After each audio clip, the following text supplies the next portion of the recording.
Omi tí a fẹ́ kọ ní àṣálẹ́ yìí sọ pé Ọlọ́run alágbára bàbá wa fi iná dáhùn. Mo gbàdúrà pé Ọlọ́run yóò fi iná dáhùn gbogbo àdúrà wa ní àṣálẹ́ yìí ní orúkọ Jésù Kristi.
Sọ̀kalẹ̀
tún fi iná dáhùn tètè wá wá ṣe tèmi.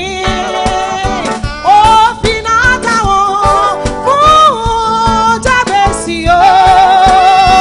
Ó ti fi iná dáhùn fún Hánà o. Fàgbára rẹ̀ hàn fún jáde fáwọn yá. Iná sọ̀kalẹ̀ ní ọjọ́ òní o. Ọlọ́run alágbára. Bàbá wa finá dáhùn. Lórí ayé wa. Ó ti finá dáhùn. Lórí òkè Kámẹ́lì o. Ó yẹ fàgbára rẹ̀ hàn. Agbára rẹ̀ hàn. Mú jáde ọ̀run yá. Mú jáde.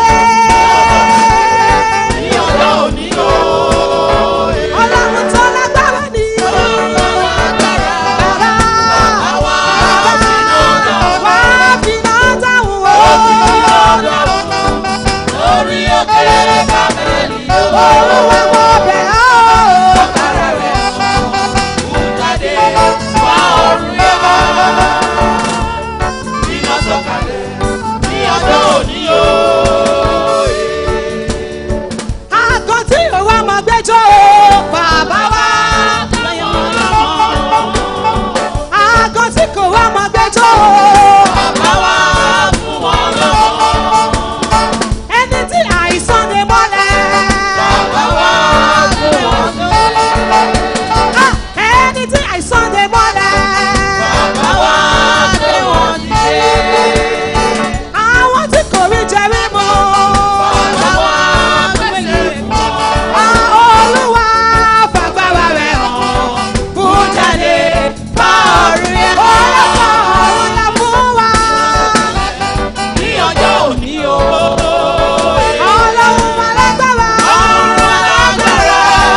Bàbá wa finá dáhùn. Óyá, óyá, óyá. Finá dáhùn. Lórí òkè Kámẹ́lì o. Óyá fàgbára rẹ̀ hàn. Agbára rẹ̀ hàn. Mú jáde bá ọ̀run yá. Iná sọ̀kalẹ̀. Ní ọjọ́ òní o. Óyá fàgbára rẹ̀ hàn. Agbára rẹ̀ hàn. Mú jáde bá ọ̀run yá. Jẹ́wọ́ títóbi agbára rẹ̀. Ní ọjọ́ òní o. Óyá fàgbára rẹ̀ hàn. Agbára rẹ̀ hàn. Káyé mọ̀ lólúwa. Bá ọ̀run yá. Tètè mú jáde. Iná sọ̀kalẹ̀ ní ọjọ́ òní o.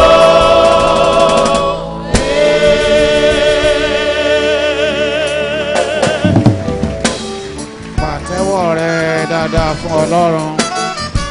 Begin to clap your hands to Jesus Christ, the Lord of Lords, the King of Kings, everlasting Father. You can do better.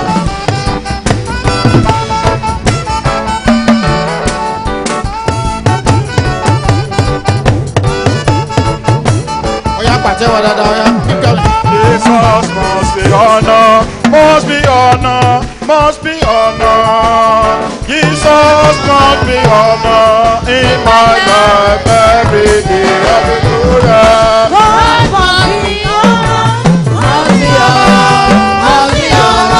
Jesus must be honored, must be honored, must be honored.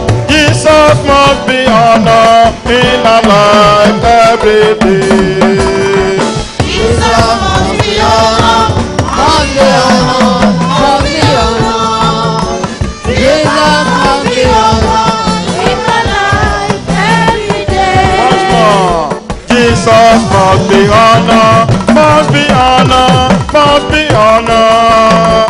Jesus must be honored in our life every day. Hallelujah.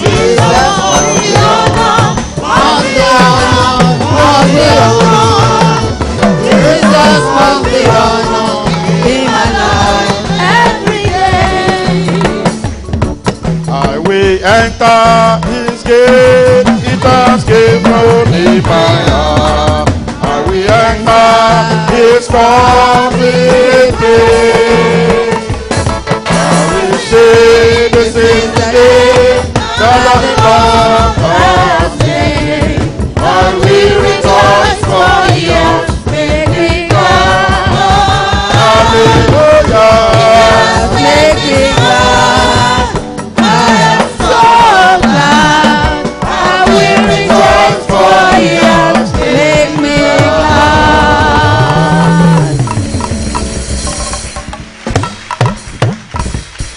ọ̀rọ̀ ti àṣálẹ̀ yìí ó jẹ́ ìsọtẹ́lẹ̀ ńlá. The word of this evening is a great prophecy. ẹnìkan bẹ tó jẹ́ pé látàlẹ́ yìí ló máa bẹ̀rẹ̀ sí rẹ́rìn ayọ̀. That is one will start from this evening to ṣé o gbàgbọ́ pé ìwọ ni àbí ṣe lòun wò You rán. believe it's you or you are watching. òun retí wàásù. You are expecting sermon. No. àsọtẹ́lẹ̀ ni. A prophecy. mo ní ẹnìkan bẹ tó jẹ́ pé láti àṣálẹ̀ yìí. I said there is one from this o ló evening. ti máa bẹ̀rẹ̀ sí rẹ́rìn You ayọ̀. begin to laugh for joy. ọ̀tá ẹ̀ ló ní ìbànújẹ́ tó kù. Your enemy has remaining sadness. amen. Amen. ẹ̀yin tẹ́ ẹ wá ire wá síbí báyìí ní àṣálẹ̀ yìí. You that have not come here to say goodness this evening. ẹ kí hallelujah ńlá ẹyọ kan. Hallelujah. ẹ jẹ́ ká dúró. Wait a bit. àwọn tó wá aṣọ orí olórí. Those who have come to watch other people's head. ẹ jẹ́ kán kí hallelujah. Let them shout hallelujah. wọn ò wá. They are not here today. àwọn tó wá láti bá ènìyàn jà. ẹ jẹ́ kán kí hallelujah. Those who are here to quarrel with people shout hallelujah. a ò rí wọn. We have not seen them. ẹni ń wá ẹni tó bá máa bínú sí níbi gbogbo tẹ́ ti ń gbọ́ wa kí hallelujah ẹyọ kan. And if you are here to look for people you want to be wroth against, shout one hallelujah. ok bóyá yẹn pọ̀ jù. Maybe that's too much. ẹni tó bá ń wá ẹni tó máa mọ́ lójú ìyẹn kéré. If you are seeking ẹ jẹ́ kó kí anyone hallelujah ẹyọ to kan. wing her, that's small. Shout one hallelujah. ìyẹn ni pé sátánì ò ní rí ohunkóhun mú lọ nínú wa ní àṣálẹ̀ yìí. Satan will have nothing to take away of you. mo sọ fún ẹ pé ní àṣálẹ̀ yìí I told you that this evening. àsọtẹ́lẹ̀ ńlẹ̀ ọlọ́run ní fún ọ. It's prophecy that God has for you. mo ní láti èní láti àṣálẹ̀ yìí lọ. I said from today, from this evening. ẹ̀rín ayọ̀ àwọn èèyàn kan bẹ̀rẹ̀ láti àṣálẹ̀ yìí lọ báyìí. Some people have started now.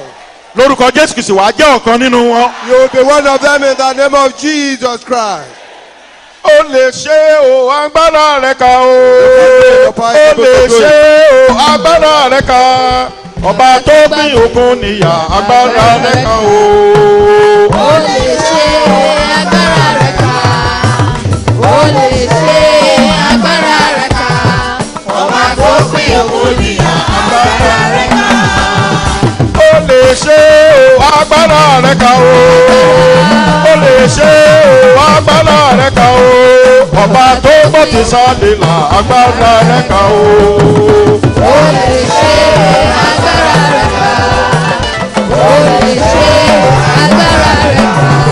Ọba tó gbàdúrà sáré là agbára rẹ̀ ká. ọba tó pín òkun níyà agbára rẹ̀ ká o. Ó pín òkun níyà agbára rẹ̀ ká. ọba tó gbọ́ ti sáde là agbára rẹ̀ ká o. Ọba tó gbàdúrà sáré là agbára rẹ̀ ká. ó ní ọba tó pín òkun níyà agbára rẹ̀ ká o bàbá. ó ní ọba tó gbọ́ ti sáde là agbára rẹ̀ ká o bàbá o. ọba tó pín òkun níyà agbára rẹ̀ ká o bàbá o. ó ní ọba tó gbọ́ ti sáde là agbára rẹ̀ ká o bàbá o. ọba tó gbọ́ ti sáde là agbára rẹ̀ ká o.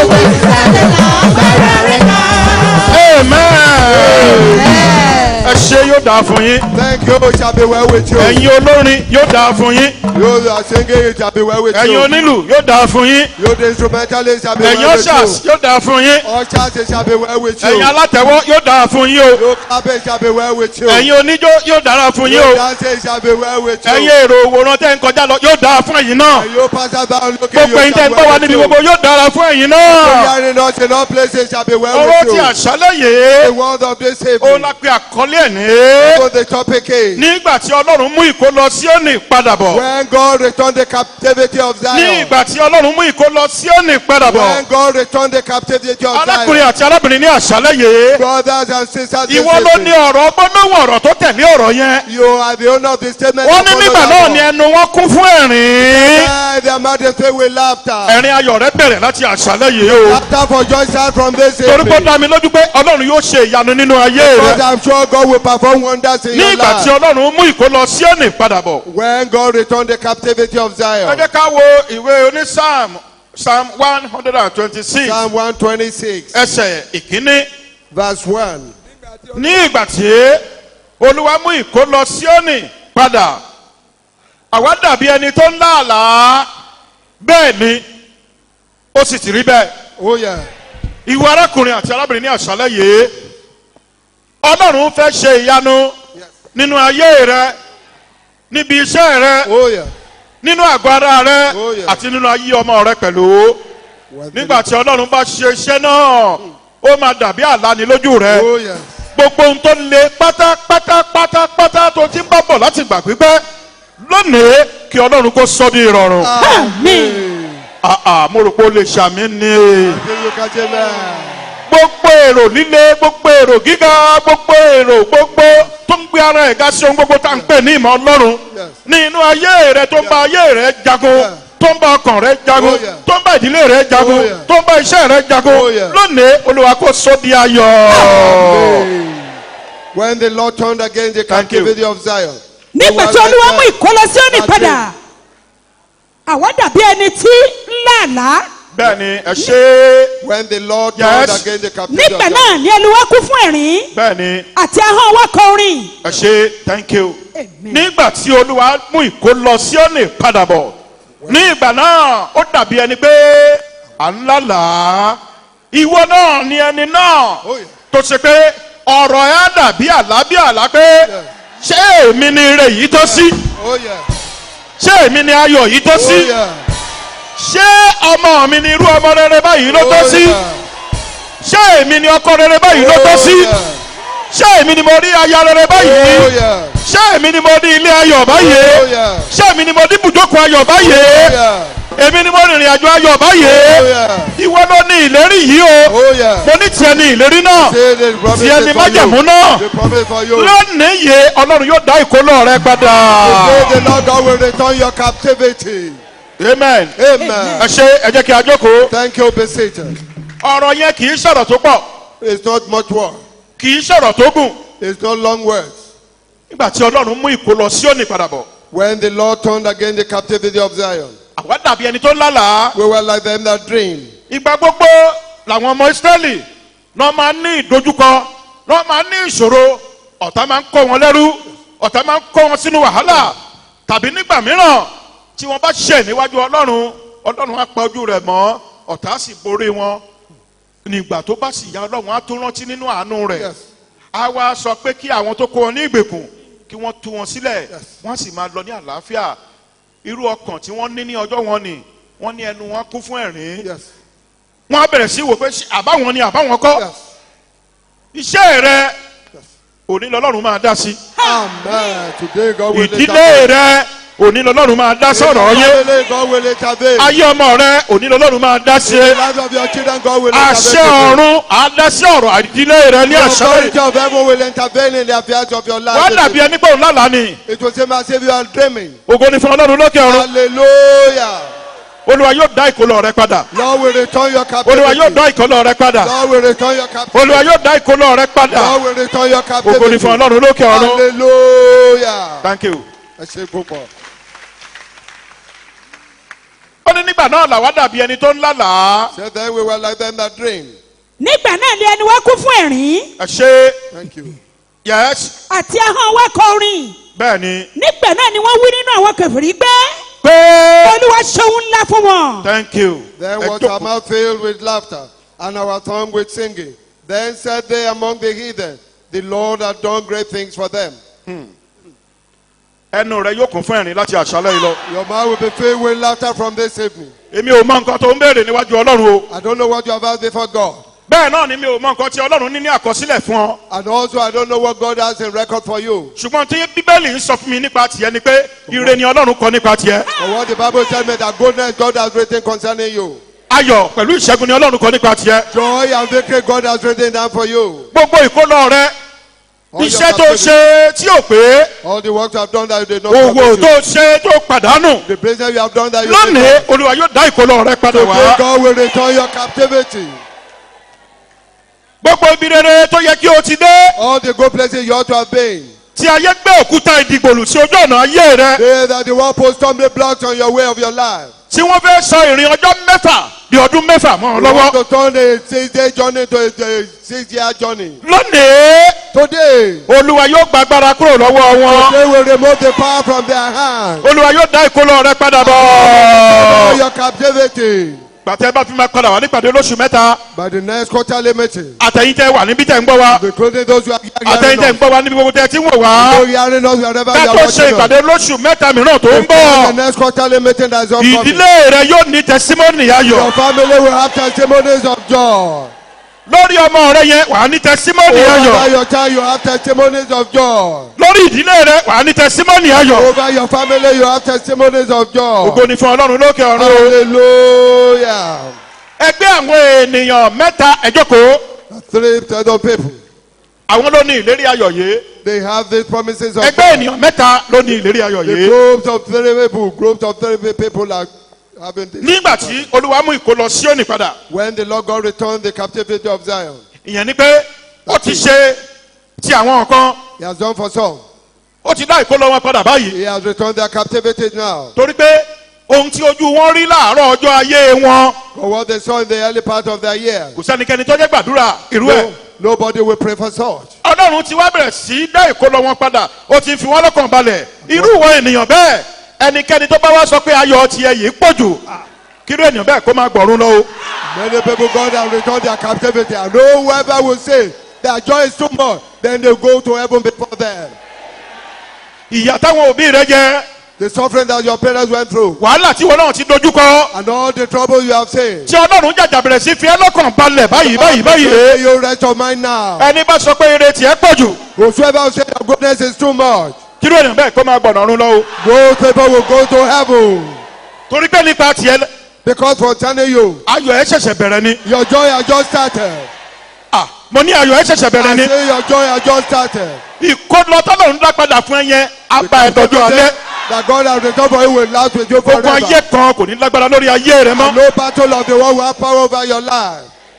Nígbà tẹ́lọ̀mí ń sunkún When some people are weeping láì rẹ́ nìkan, without seeing anyone, àwọn aráyé ò ní rí. people of the world will not see. Bàtẹ́lọ̀mí ń dààmú lórí ọmọ, When anyone was troubled over aráyé ò ní children, rí o. people of the world will not see more. Ìgbà tó wà láì níṣẹ́ lọ́wọ́, Where you are without work, aráyé ò rí ẹ nígbà people will náà. not see you there. Nígbà táwọn ìṣẹ̀lẹ̀ kan ṣẹlẹ̀ nínú ayé rẹ nínú ìdílé rẹ, When aráyé ò something rí happened in ẹ. your life, in your family, people did Ṣùgbọ́n not Ọlọ́run see you. ṣèlérí pé òun bẹ̀rẹ̀ sí dá ìkólọ rẹ padà bọ̀ wá. But God has promised that He has started returning Mo your sọ fún ẹ pé captivity. nínú ẹgbẹ́ àwọn èèyàn tó máa sunkún, ò ní jẹ́ ọ̀kan nínú wọn I mọ́. tell you, among the group of people who weep, you will not be any one of them. Eléyìí tọ́lọ́run bẹ̀rẹ̀ nínú ayé rẹ báyìí, àbádọ́jọ́ alẹ́ lọ́lọ́run máa ṣoore ẹ̀ They nínú will go ayé rẹ. thank God has started your Ògo, life with ògo, ògo, ògo, ògo, ògo,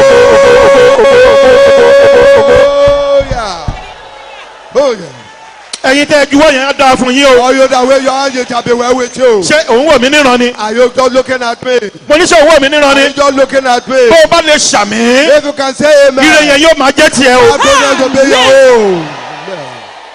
Wàhálà tọ́pọ̀lọpọ̀ ní dojúkọ lẹ́nu iṣẹ́ ìránṣẹ́ Trouble many are facing tó in the bá yín wá ministry sínú work. ìpàdé tẹ wá ní That àṣálẹ́ come with yìí. you in the meeting this evening. Ọlọ́run ló máa ṣe kì í ṣe It's nìyàn. God that will do it and not man. Ọlọ́run ní kí n sọ fún ẹ pé ìbànújẹ́ rẹ yẹn ó tó gẹ́ẹ́. To tell that your sadness has come to an end. Iṣẹ́ ìránṣẹ́ rẹ ó bẹ̀rẹ̀ sí yọ sókè. Your ministry will begin to grow. Àwọn áńgẹ́lì ọ̀run kó bẹ̀rẹ̀ sí polongo iṣẹ́ ìránṣẹ́ The rẹ. angels of heaven will begin to propagate. Bó o bá the ṣe ń wí kí Ọlọ́run kó máa fi àṣẹ ṣe. whatsoever you say, God will stop with Eléyìíkéyìí tó o bá dádúró kí Ọlọ́run kó dá The dúró. one you stop, God will stop Èyí tó o it. bá ní kó lọ kí Ọlọ́run jẹ́ kó máa lọ The one you bẹ́ẹ̀. say will go, God will allow it to go. Ìpọ́njú iṣẹ́ ìránṣẹ́ ó tó gẹ́ nínú ayé rẹ. Tribulation of the ministry. is Ìdààmú by lórí your ọmọ ó life. tó gẹ́ nínú ìdílé rẹ. Trouble over your children. and Ogun your ẹ̀sán family. lóṣooṣù ó tó gẹ́ nínú ayé rẹ. Problem of sickness every morning. Lónìí wàá bẹ̀rẹ̀ sí rẹ́rìn ayọ̀ níwájú Ọlọ́run. Begin to laugh for joy. Owó tó ṣe tó gbé ẹ sọ́lẹ̀ Ọlọ́run á gbé ẹ dìde níbẹ̀. The better you are doing that you felt for. Ògo. Yeah. Oh yeah. Ẹ ṣé Thank you. ẹ jẹ́ ká jókòó díẹ̀. Be seated for a while. Àti gbọ́ oríṣi ẹgbẹ́ ènìyàn kínní. We have had the group of the first set of group. Oríṣi ẹgbẹ́ ènìyàn kejì. The second group. Òun ló sọ fún wa nínú ẹsẹ̀ kẹta Says to verse 3. ní ẹsẹ̀ kejì. Say verse 2. Pé nígbà náà ni ẹnu wa kún fún ẹ̀rín. Then was Àwọn wa kọ orin. Nígbà náà ni wọ́n wí nínú àwọn kèfèrí pé Olúwa ṣe ohun ńlá fún wọn. He said about the Lord has Ṣẹ́gbọ́. done great thing for them. Àwọn kèfèrí ló kọ́kọ́ rí The heathen first saw it. tí wọ́n sọ pé Olúwa ṣe ohun ńlá fún wọn. And they said the Lord has done great things for them. Pàtó wá di ẹsẹ̀ kẹta àwọn náà wá dá kèfèrí lóhùn pé He answered, Olúwa ṣe Olúwa ńlá fún wa. òun ńlá fún wa. The Lord has nítorí done náà great things Nítorí àwa náà, yọ̀. àwa ń for us. yọ̀. Wherefore we are glad. Praise God. hallelujah. Praise God. Hallelujah. Oore tí ò ṣe é fi pamọ́. Unhidden with the goodness that cannot be hidden. Máa sọ pé tèmi ni o. The saying is my own. Oore tí ò ṣe é bò mọ́lẹ̀. Tèmi ni Lórí ọmọ tó o bí. over your children. Oore àbánidọ́jọ́ alẹ́. The goodness that will with you forever. Àwọn dáwọn kèfèrí rí wọ́n sọ pé. Then they then said, Olúwa ṣe ńlá fáwọn wọ̀nyí. the Lord has done great things for these people. Àwọn náà wá dá wọn ní Olúwa ṣe ńlá fún wa And they nítòótọ́. answered of the true God has done great things for Nítorí náà ni us. àwa fi ń yọ̀. And that's why we are glad. Ẹgbẹ́ àwọn tọ́lọ́run ń ṣe tiẹ̀ lọ́wọ́lọ́wọ́ nìyẹn o. These are the group of people that God is doing their own right now. Èwo ni tiẹ̀ ń bẹ̀ ní àṣálẹ́ yìí? Which one is your own this Ọlọ́run sàdéla yẹn ti ń ṣe tiẹ̀ náà God is lọ́wọ́lọ́wọ́. doing your own now. Ó ti ń ṣe tiẹ̀ He's doing your own lọ́wọ́lọ́wọ́. now. Olúwa ti ń ṣe ohun ńlá. God is doing great things. Wọ́n pèsè ohun ńlá fún ẹ báyìí He's yóò. providing great things for you. Ògo ni fún Ọlọ́run wa. Hallelujah. Iṣẹ́ tó máa gbé ẹ sókè. God that will uplift you. Máa ṣàmì. Say amen. Òwò tó máa gbé ẹ sókè. The trade business that will lift you up. Ilé oko tó máa rọ̀ ẹ́ lọ́rùn. The matrimonial that will be easy for you. Ọmọ ẹ lójú ẹ̀mí rẹ. Your grandchildren in your life. Àṣeyọrí nínú ohun tó bá dáwọ́lé. Success in whatever you lay your hands Ogun on. àṣọ kó máa wọlẹ̀. All problem of taking will be taken Wàá máa away. lékè ṣáá. You'll be on top forever. Ọlọ́run ti ń ṣe tiẹ̀ lọ́wọ́lọ́wọ́ báyìí. It's been your own right Ọlọ́run now. yẹn kò ní dáwọ́ iṣẹ́ yẹn dúró. And that God will not say to Àṣẹ anyone. pé oore lọ́lọ́run máa ṣe nínú ayé rẹ̀. Full blessing God Ò will ní be in sìn your wọ́n life. wálé ayé. You will not escort Ò them to ní the jẹ́ world. èrò òwòrán. You will not be an Bó onlooker. ṣe ń kẹ́yìn ọ̀pọ̀ tó ọmọ ẹ̀ ò ní ṣerú No ẹnikẹ́ni. matter the number of people your children Ọkọ rẹ̀ ò will ní not ṣerú take ẹnikẹ́ni. Your children Aya rẹ̀ ò will ní not ṣerú take ẹnikẹ́ni. Your wife will not Àṣẹ take Ọlọ́run sàdélà kó mú ọ̀rọ̀ tí mo ń sọ yìí The ṣe. authority of God of Tadela Ayé rẹ̀ ò ní wà bákan náà Your mọ́. life will not Kó tó remain di the pẹ̀lú same. olóṣù mẹ́ta tó ń bọ̀. Before the next quarter Kí Ọlọ́run kó pa ẹ́ lẹ́rìn ayọ̀. laugh for joy. Oh yeah. Ẹ ṣe Thank you. ẹ jẹ́ ká jókòó díẹ̀. Be seated for a while. Praise God. Hallelujah. Olúwa mú ìkólọ Síónì padà. God returned the captivity of Zion. Ó dàbí ẹni pé wọ́n ń lálàá. He said, those are dreams. Nígbà náà ni ẹnu wọn kún fún ẹ̀rín. Then was the mouth filled with laughter. Ahọ́n wọn wá bẹ̀rẹ̀ sí kọ orin. After all was singing. Orin tí wọn ò gbọdọ̀ kọ tẹ́lẹ̀. The song that could not sing before. Nígbà tí àwọn ọ̀tá kó wọn ní ìgbèkùn. When the enemy took them into captivity. Wọ́n gba fèrè. Wọ́n gba dùrù. They took their Wọ́n gba instruments, the wọ́n trumpet, gba pláfẹ́rì lọ́wọ́ àwọn ọmọ Ísírẹ́lì. Wọ́n fi kọ́ igi. Nítorí pé wọ́n wà nínú ìbànújẹ́. Wọ́n wà lóko ẹrú. because they were in bondage, they were in sadness, they could not sing. Gbogbo ohun tó fẹ́ gba orin ayọ̀ lẹ́nu rẹ. Whatsoever wants to take the song of joy from your Lórúkọ mouth, Jésù Kristi lónìí Olúwa fagilé. God cancel them in the name of Jesus Christ. Kó tó di ìpàdé olóṣù mẹ́ta tó ń bọ̀. Before the next quarterly meeting, Bẹ̀rẹ̀ sí gbáradì sílẹ̀ o. begin to prepare. Gbogbo ohun tó ṣòro nínú ìdílé rẹ. All those things difficult in your family, Ọlọ́run Sàdélà ti bẹ̀rẹ̀ sí ṣe. God of Tadela has started doing them. Bó jẹ́ pé owó lò ní tó fi wá sí It ìpàdé. is money that you don't have that you have come to this meeting. Ibikíbi tó ń kó wa kó ti máa gbọ́ wa. Wherever you may be hearing us. Bó jẹ́ owó ni ìṣòro ayé rẹ. If financial problem is your Tó own, wà ní ipò àìní. that you are in the position of lack, Ọlọ́run Sàdélà ó ti lànà ayọ̀ sílẹ̀ fún ẹ báyìí. God of Tadela has made a joy, way of joy for you. Ohunkóhun tó ń kó jẹ́ ìṣòro rẹ. Whatsoever your problem may be, Mo ní Ọlọ́run ti bẹ̀rẹ̀ sí dá sí. I say God has started intervening. Wàá kọrin ayọ̀. You will have the Wàá rẹ́rìn song of ìṣẹ́gun. God. You will laugh for victory. O ò ní rọ́jú wá ní oṣù tó ń You will bọ̀. not just try and go. Ṣé ẹ mọ̀ tí mo pé kéèyàn rọ́jú wá? Want to manage to come? Wọ́n á ní pé Ó ṣe. nígbà tí ìpàdé mìíràn tún kò báyìí. When another meeting has come, Ìpàdé ìbí titun. the new bad revival. Ìyá alágbájá mi ò rò pé màá lè lọ ti oṣù yìí o. Somebody, mommy, I don't think I'll be able to go for this month. Irọ́ ni. It's a lie. Ìyẹn ò ní jẹ́ ìpín rẹ. That will not be your portion. Torí pé nígbà Because- tán ti ń lọ wọn ò rí un mú wálé. Because since they have been going, they could not bring anything home. Ṣùgbọ́n èyí tó wá yìí. But the one you have called, Ọ̀rọ̀ Ọlọ́run tó ń gbọ́ yìí. the word of God you have heard, Wàá máa bẹ̀rẹ̀ pé you'll be asking, ìgbà wo ni ìpàdé kù. when is the next meeting? Pé èmi ni ẹ̀rí kàn. I am God. Èmi ni ẹ̀rí kàn. Ah, the testimony is there for me. Sọ pé ìwọ ni ẹ̀rí So kàn. they are the next to give testimony. Ó ti rí bẹ́ẹ̀ fún ẹ o. It is so for you. Ẹ jẹ́ ká jókòó. Be seated. Ẹ ṣe Thank you.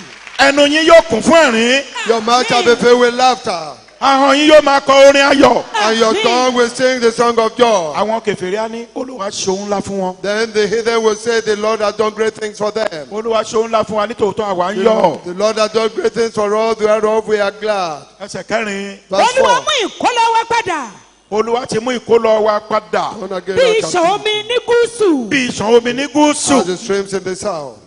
Yes. àwọn tí ń fi omi jẹ́ fúrúgbìn. Gbọ́ o.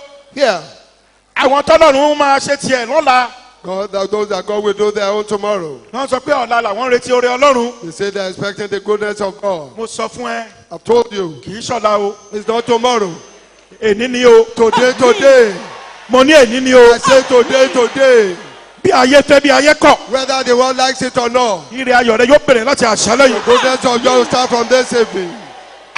Olúwa yóò dá ìkólọ rẹ padà láti àṣálẹ́ yìí. God will return your captivity from this evening. Tá a bá rí gbogbo alágbára tó ń kégbe mọ́ ayé rẹ. If there be any powerful one that is challenging your Lórúkọ life, Jésù in the name Kristi. of Jesus Christ, Kí gbogbo wọn kó sinmi ariwo. all of them will stop shouting. Ìdákẹ́rọ́rọ́ wà látẹ̀ní lọ. Perfect silence will be there from today. Ayé yẹn á nísinmi. And your life will have rest.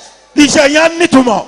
And your work will have meaning. Ìdáwọlé yẹn á yọrí sí rere. All you lay your hands on shall prosper. Ògo ni fún Ọlọ́run lókè ọ̀run. Hallelujah. Ẹ jókòó. Be seated. Àwọn tó fi omi jẹ́ fún irúgbìn. They that fi sow ayọ̀ it here, ká. Gbogbo wọn ló máa fi ayọ̀ ká. all of them shall reap in joy. Gbogbo ẹni tó fi omi jẹ́ fún irúgbìn. All they that sow in tears. Ẹ jẹ́ ká sọ nípa tẹ̀mí. Let us say spiritually Ẹ̀yin tẹ́ wá sínú ìpàdé ìsọjí that you have come for the revival meeting láti ìjẹta. from 2 days ago. Jẹ́ pé nígbà tó rọ Ọlọ́run ń jáde. That when the word of God was coming out, Ẹ ti bẹ̀rẹ̀ sí rí ara yín. you have started seeing yourself. Ẹ ti rí ibi tẹ́ ẹ kù sí. You have seen your shortcomings. Tẹ́ ẹ ti bẹ̀rẹ̀ sí sunkún láti ìjẹta Olúwa gbà mí. And you've been weeping since that time that, Lord, save me. Olúwa bá mi ṣe tèmi náà. Lord, do my own for me. Omi jó tẹ́ fi ń fúrúgbìn yẹn. That tears you are sowing with, Ayọ̀ lẹ́ máa fi ká o. you will reap joy. Gbogbo ẹ̀yin tẹ́ sì jẹ́ onílé. And all of you that you are homeowners, also, Tẹ́ ní nǹkan tó ń dùn yín lọ́kàn. that you have something that is paining you in your heart. Àti tẹ́ sọ téèyàn gbọ́. The one you've said that people Àti have. tẹ́ sọ téèyàn ò gbọ́. The one you said people did not hear. Ọlọ́run sàdélà bẹ̀rẹ̀ sí láti àṣálẹ́ God yìí. of Sadela has started intervening from this evening. Gbogbo ẹ̀yin tẹ́ fomi jẹ́ fúrúgbìn. Ẹ ó fi ayọ̀ All ká. of you sowing in tears, you Mo ní reap. ẹ ó fi ayọ̀ ká. You reap in joy. Gbogbo ni fún Ọlọ́run lókè ọ̀run. Hallelujah. Ẹ jẹ́ kí a jókòó. Be seated. Kò sí àṣetì lọ́wọ́ Ọlọ́run. There's no failure with God. Kò sí àṣetì lọ́wọ́ Ọlọ́run. There's no impossibility with God. Ìpàdé olóṣù mẹ́ta tẹ́ ń wá yìí. This quarterly meeting that you attend, Tòní tẹ́ ẹ wá yìí o. the one you have come for today, Láti àṣálẹ́ yìí lọ. from this evening on, Mo sọ fún ẹ, ẹ̀rín ayọ̀ rẹ ti bẹ̀rẹ̀. I've told you your laughter for joy has started. Wàá kàn rí wípé gbogbo ibi tógun ti ń wá Ọlọ́run dáwọ́ ogun dúró. The only about to come from God has stopped them. Gbogbo ibi tí wàhálà ti ń wá Ọlọ́run pàṣẹ fún wàhálà pé kó sinmi When ariwo. troubles come from God has told them to be still. Ìwọ ló ní ayọ̀ rẹ o. You have your joy, Yóò bá ẹ dọ̀jọ́ alẹ́. and it will last with you forever. Ìwọ ló ní ìṣẹ́gun tòní. You are the one who has the victory of today. Ìwọ ló ní àṣeyọrí The tòní. one that has the success of today. Ọ̀rọ̀ asọtẹ́lẹ̀ yìí tiẹ̀ ní ṣe. The prophecy is for you. Wàá jẹ́rìí ayọ̀. You will testify for joy. Wàá yan Ọlọ́run lógo. And you praise God and glorify Him. Olúwa yóò dá ìkólọ rẹ padà. The Lord God shall turn again your Èyí tó ti captivity. dá padà kò ní í bàjẹ́. And the one I turn will never be corrupted Ọlọ́run again. á ṣe àṣepé oore. Prepare the goodness in your life. Nínú ayé onílé. In the life of the homeowner. Á ṣe àṣepé oore. Prepare the goodness. Nínú ayé àlejò. In the life of the visitor. Nínú ayé ẹ̀yin tẹ́ ń gbọ́ wá In the lókèèrè. lives of those who are watching us up. Ọlọ́run á ṣe àṣepé oore nínú ayé The yín. Lord God will perfect the goodness in your life. Ọ̀rọ̀ wa kò ní sú Ọlọ́run. Our own matter will not, God will not make you be tired. Ọwọ́ tẹ nà sókè yẹn. The hands you're raising up. Kọ́lọ́run kó máa fi relé yín lọ́wọ́. God hand over goodness into your hands. Kó máa fayọ̀ bẹ̀ yín wò. It will visit you with joy. Kí ọ̀rọ̀ ayé yín kó di ẹ̀rí. Even the affairs of your life will become Ó ti testimony. rí bẹ́ẹ̀. It is so. Ó ti ṣe bẹ́ẹ̀. And it's already sanctioned. Ọlọ́run sálílà ó fi àṣẹ ṣe. God of Sadela has sanctioned it. Lórúkọ Jésù Kristi Olúwa wa. In the name of Jesus Christ our Lord. Àmín. Amen. Mo ní àmín. I say amen. Ẹ jókòó pẹ̀lú ayọ̀ Be seated in joy and àtàlà. in peace. Jésù Kristi ń ṣiṣẹ́ tiẹ̀ o. Jesus Christ is doing your own work. Ẹ̀mí mímọ́ ti ṣiṣẹ́ tiẹ̀ o. The Holy Spirit is doing your work. Ó kú ẹni tó máa jẹ́rìí ayọ̀. He's looking for people to testify Yes, for joy. lóṣù mẹ́ta. In 3 months' time, bẹ̀rẹ̀ láti àṣálẹ́ yìí. starting from this evening. gbàgbọ́ pé ìwọ ni ẹ̀rí kan. Believe testimonies is for you. kò sẹ́ni tó lè bá ẹ dùn ó. Nobody can wrestle with mo ní you. kò sẹ́ni tó lè bá ẹ dùn ó. Nobody can wrestle it ìwọ from ni you. testimony yẹn kàn. The next testimony is for báyé you. fẹ́ báyé kọ́. Whether the world loves it or not. o ti ní testimony rẹ You o. already have testimonies of God. ògo ni fún ọlọ́run lókè ọ̀run. Hallelujah. wàá gbàdúrà sí ọlọ́run. You not pray unto God. wàá gbàdúrà sí You ọlọ́run. pray unto God. olúwa mo dúpẹ́ lónìí. Lord, I thank you today. torí pé o dá ìkólọ mi padà. Because you have turned again my captivity. olúwa mo dúpẹ́ ní àṣálẹ́ yìí. Lord, I thank you this evening. torí pé o dá ìkólọ mi padà. You have returned my captivity. ó yá pé orúkọ jésù kó gbàdúrà bẹ́ẹ̀ sí ọlọ́run God, in the báyìí. name of Jesus Christ and pray unto God. gbà máa gbà máa Pray, pray, pray, pray. má dánú dúró máa gbà á. Pray, don't stop, pray. olùgbàlà lórúkọ jésù kristi. ìlọ gbogbo agbé ọ̀gá yàn lógo. olúwa ò ṣe olúwa ò ṣe olúwa ò ṣe olúwa ò ṣe alágbára ò ṣeun. a mọ̀ pé o ti dá ìkólọ wa padà. olúwa gba ọpẹ́ wa gba yìn wa gba ọpẹ́ wa gba yìn wa gba ọpẹ́ wa gba yìn wa gba ọpẹ́ wa gba yìn wa.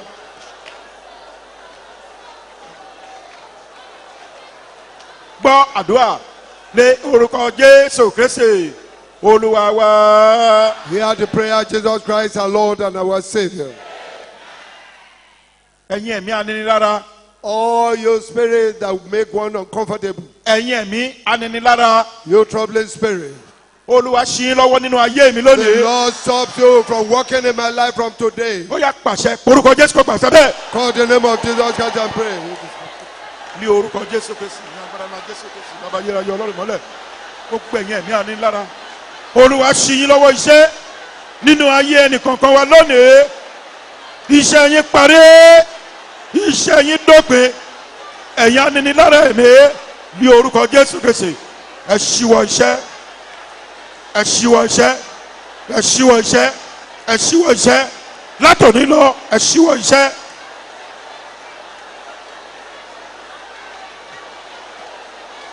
gbọ́ àdúrà jésù kristi olúwa wa. Hear the prayer, Jesus Christ, our Lord. gba ilé yìí sí kó tó jókòó. Say this prayer point before you take your seat. gba ilé yìí sí kó tó jókòó. Say this prayer point before you take your seat. sọ nínú àdúrà rẹ. Say it in your prayer. ọlọ́run sàdélà. God of Sadela, ire tèmi bẹ̀rẹ̀ láti òní yìí o. my goodness starts from today. jẹ́ kó bá mi dọjọ́ alẹ́. Let it be with me forever. mo fẹ́ kó gbàgbọ́ nínú ọ̀rọ̀ àdúrà yìí o. I want you to believe in this word of prayer. sọ pé ọlọ́run sàdélà. Say, God of Sadela, ire mi bẹ̀rẹ̀ láti àṣálẹ́ my yìí. goodness starts from this evening. olúwa jẹ́ ó bá mi dọjọ́ Lord, alẹ́. let be with me forever. kí orúkọ jésù kó gbàdúrà bẹ́ẹ̀. Hey, call the name of Jesus Christ and pray.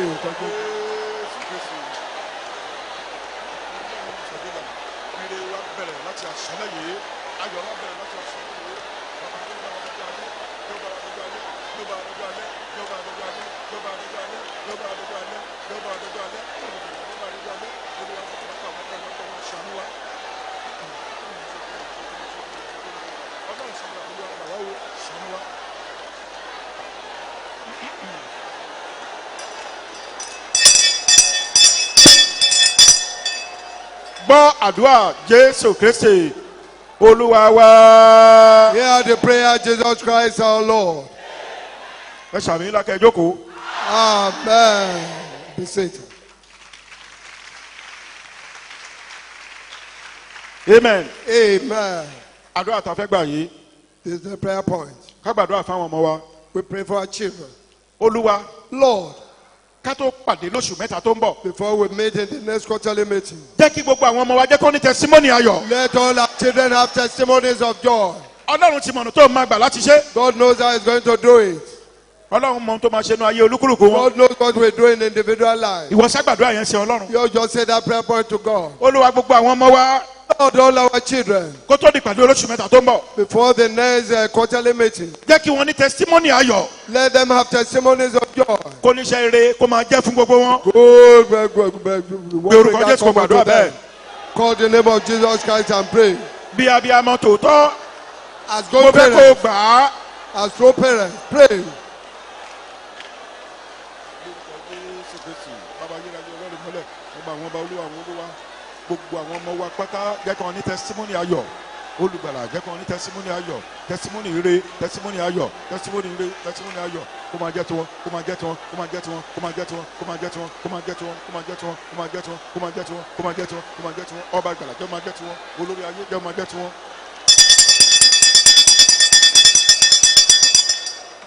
Gbàdúrà Jésù Kristi Olúwa àtolùgbàlà wa. Hear the prayer, Jesus Christ, our Lord and our Savior. Olúwa Lord, jẹ́ kí ayé mi ó dára ju bí ọ̀tá ti lù rọ. let my life be better than the enemies will assume. Àdúrà yẹn jẹ́ ti àwa òbí. This prayer point is for we parents. Àdúrà yẹn jẹ́ ti àwa òbí. This prayer point is for we parents. Wọ́n ń ṣe bá a mọ̀ ìyá ẹ̀. We say we know the parent, we know the mother, Ṣé bá a mọ̀ bàbá ẹ̀. we know the father, Àmọ̀ràn tó ti jáde. we know from whom he has come out. Kí ni tán lè ṣe? What can they do? Irú wọn kọ́ là ń wí. We are not talking about such as them. Irú wọn kọ́ là ń wá. We are not looking for such as them. Wàá gbàdúrà sí Ọlọ́run. You pray unto God. Olúwa Lord, jẹ́ ó dáa fún mi ju bí ọ̀tá ti lérò lọ. let it be good for me better than the enemy has Tó o shown. bá lè gbàdúrà yé. If you can say this prayer point, Ọlọ́run á yà ẹ́ lẹ́nu lọ́nà tó yàtọ̀. God will surprise you in a wonderful Olúwa jẹ́ ó way. dáa fún mi ju bí ọ̀tá ti rò Lord, lọ. let it be better good for me. Kí orúkọ Jésù Kristi kò gbàdúrà bẹ́ẹ̀. Call the name of Jesus Christ and pray. Orúkọ Jésù Kristi.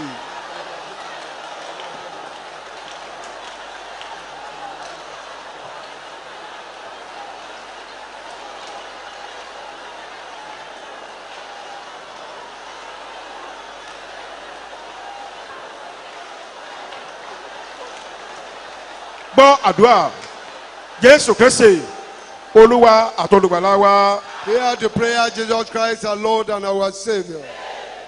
Àmín ńlá. Amen. Ẹ̀yin alátẹ̀wọ́ àti oníjó ṣe wà nítòsí. The prayer warriors, are you here? Onílù ńkọ́. What of the drummers? Àbò ti kó ìlú ẹ sínú báàgì. Have you packed up? A ò tí ì parí iṣẹ́. You have not finished the Amen. work. Amen. Orin yẹn sọ pé odindi ore. Odindi ore. Goodness. Àbọ̀ Complete ore ò jẹ́ goodness. mímọ́. Yes. Odindi ore. Good, complete blessing. Amen. Complete blessing. Odindi ore o. Odindi ore. Odindi ore o. Odindi ore. Àbọ̀ ore ò jẹ́ mímọ́ o. Odindi ore o. Odidi ore o, odidi ore, odidi ore o, odidi ore, oyè mímọ́, odidi ore. Àbọ̀ ore ò yẹ wá mọ́ o. Odindi ore o. Oyè mímọ́, odidi ore.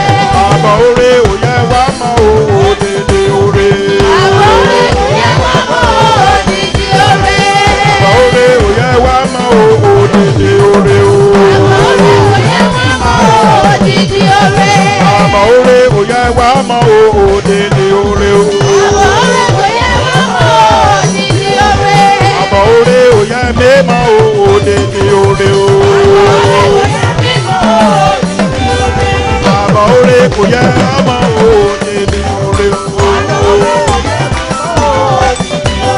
Amen. Jẹ́ ẹ mọ àdúrà tó kàn. The next prayer point. Ṣé ẹ mọ àdúrà tó kàn? Do you know the next prayer point? Odindi ore. Complete goodness. Ore tó yàtọ̀ sí ore bẹ́ẹ̀ bẹ́ẹ̀. The goodness that is different from all other Tó bá goodness. jẹ́ pé Ọlọ́run ló ṣe é lóore tàbí tó bá rọ̀yàn sí ẹ láti ṣe é lóore. God has done you, it benefited you, has sent somebody to Àṣepé do oore good lọ́lọ́run máa ń unto you. ṣe fún ẹ̀dá. God will perfect it. Wá gbàdúrà sí Ọlọ́run. You pray unto God. Odindi ore. The whole blessing that is perfect. Olúwa dojú ẹ̀kọ́ ìdílé mi. Face me with it and my family. Bó o bá ṣe fẹ́ràn ara ẹ̀ tó porúkọ Jésù kò gbàdúrà bẹ́ẹ̀ sí Ọlọ́run love báyìí. yourself. Call the name of Jesus and Ní pray. orúkọ Jésù Kristi ní agbára ńlá Jésù Kristi ọba àwọn ọba olúwa àwọn olúwa afẹ́kọ̀ọ́ ṣoore bàbá oore àṣepé olúwa ṣe fún wa ṣe fún wa ṣe fún wa ṣe fún wa ṣe fún wa ṣe fún wa ṣe fún wa ṣe fún wa ṣe fún wa bàbá odindi oore olúwa ṣe àṣepé oore olúwa ṣe àṣepé oore olúwa ṣe odindi oore olúwa ṣe nínú ayé wa nínú ayé ọkọ wa nínú ayé aya wa nínú ayé ọmọ wa lórí iṣẹ́ wa lórí òwò tá à ń ṣe lórúkọ Jésù sì nínú iṣẹ́ ìránṣẹ́ wa odindi oore olúwa ṣe o olúwa ṣe o olúwa ṣe o olúwa ṣe o olúwa ṣe o olùgbàlà bá wa ṣe. gbọ́ àdúrà Jésù Kristi olúwa àtolùgbàlà wa. Hear the prayer, Jesus Christ, our Lord and our Savior. Kéṣù máa sá o èṣù máa sá ọmọ Ọlọ́run ti lágbègbè èṣù máa sá lọ o. Èṣù máa sá o, èṣù máa sá, Èṣù máa sá o. Èṣù máa sá. Ọmọ Ọlọ́run ti lágbègbè. Èṣù máa sá lọ. Èṣù máa sá o. Èṣù máa sá. Èṣù máa sá o. Èṣù máa sá. Ọmọ Ọlọ́run ti lágbègbè. Èṣù máa sá lọ o. Èṣù máa sá o. Èṣù máa sá. Èṣù máa sá o. Èṣù máa sá. Ọmọ Ọlọ́run ti lágbègbè. Èṣù máa sá lọ. Ọmọ Ọlọ́run ti lágbègbè. Èṣù máa sá lọ o. Ọlọ́run ti lágbègbè. Èṣù máa sá lọ. Ọmọ Jésù ti lágbègbè. Èṣù máa sá o. Ọlọ́run ti lágbègbè. Èṣù máa sá lọ. Ọmọ Ọlọ́run ti lágbègbè. Èṣù máa sá lọ o. Ọlọ́run ti lágbègbè. Èṣù máa sá lọ. Ọmọ Jésù ti lágbègbè. Èṣù máa sá lọ o. Ọlọ́run ti lágbègbè. Èṣù máa sá lọ. Ọlọ́run ti lágbègbè. Èṣù máa sá lọ o. Ọlọ́run ti lágbègbè. Èṣù máa sá lọ. Ẹ ṣe Thank you. yóò dáa fún yín. It shall be well with you.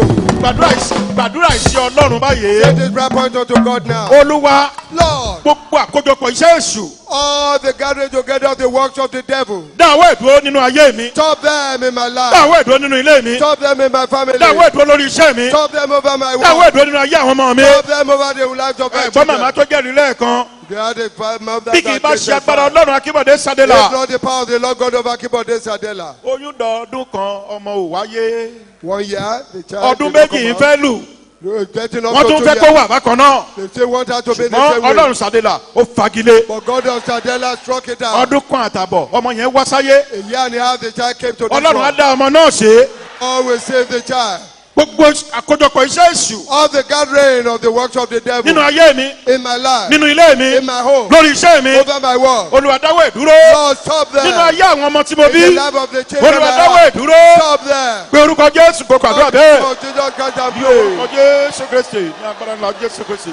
Bàbá ayérayé Ọlọ́run ìmọ́lẹ̀ ọba àwọn ọba olúwa àwọn olúwa gbogbo àkójọpọ̀ iṣẹ́ èṣù nínú ayé wa, nínú ayé aya, nínú ayé ọkọ wa, nínú ayé àwọn ọmọ wa, lórí iṣẹ́ wa, lórí iṣẹ́ ìránṣẹ́ wa. Olúwa dáwọ́ ìdúró, dáwọ́ ìdúró, dáwọ́ ìdúró, dáwọ́ ìdúró, dáwọ́ ìdúró, dáwọ́ ìdúró, dáwọ́ ìdúró, dáwọ́ ìdúró, dáwọ́ ìdúró, dáwọ́ ìdúró. Ọba ìgbàlà dáwọ́ ìdúró, Ọlọ́run Sadela dáwọ́ ìdúró, Ọlọ́run Sadela ìdúró. Gbogbo àkójọpọ̀ iṣẹ́ Sátánì, Olúwa dáwọ́ ìdúró, Olúwa dáwọ́ ìdúró.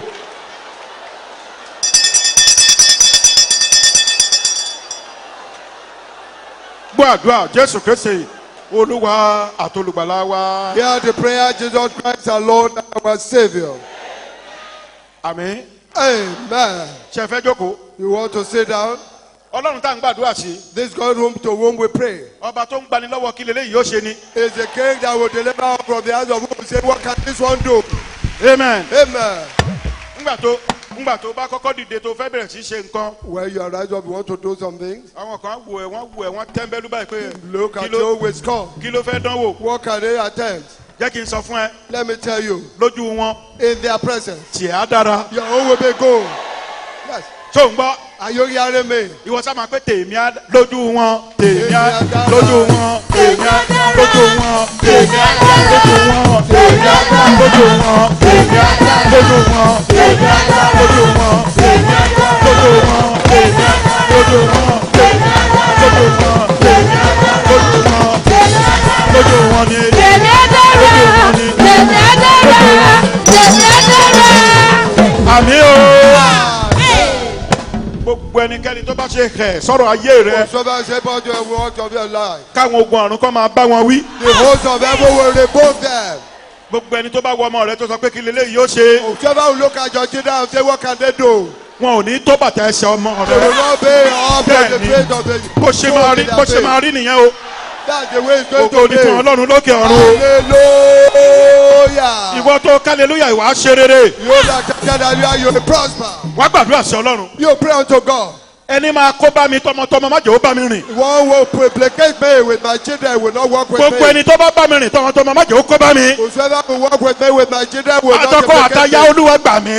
For myself and my wife and my Ẹni bá bá wa rìn má jẹ́ ó kó bá wa. Whosoever work with us will not Ẹni máa kó implicate bá us. yé wa má jẹ́ ó bá wa The one rìn. who will implicate their life will Ó not yá work pé with orúkọ us. Jésù In kò the name gbàdúrà of bẹ́ẹ̀. Jesus Christ and pray. Bàbá ayérayé o, Ọlọ́run ìmọ́lẹ̀ ní orúkọ Jésù Kristi, ọba àwọn ọba olúwa àwọn olúwa gbà wá o. Ẹni máa kó bá yé wa má jẹ́ ó bá wa rìn tọmọtọmọ, tayátayá tọkọtọkọ olúwa gbà wá. ẹni bá bá wa rìn má jẹ́ ó kó bá yé wa. Olúwa gbà wá, Olúwa gbà wá, Olúwa gbà wá, Olúwa gbà wá, Olúwa gbà wá, Olúwa gbà wá, Olúwa gbà wá, Olúwa gbà wá. A bá sí ọ̀dọ̀ rẹ ọba tó lè bá ní ṣe. Gbogbo alákòóbá ènìyàn má jẹ́ ó kó bá yé wa. Olúwa gbà wá, ṣàánú fún wa.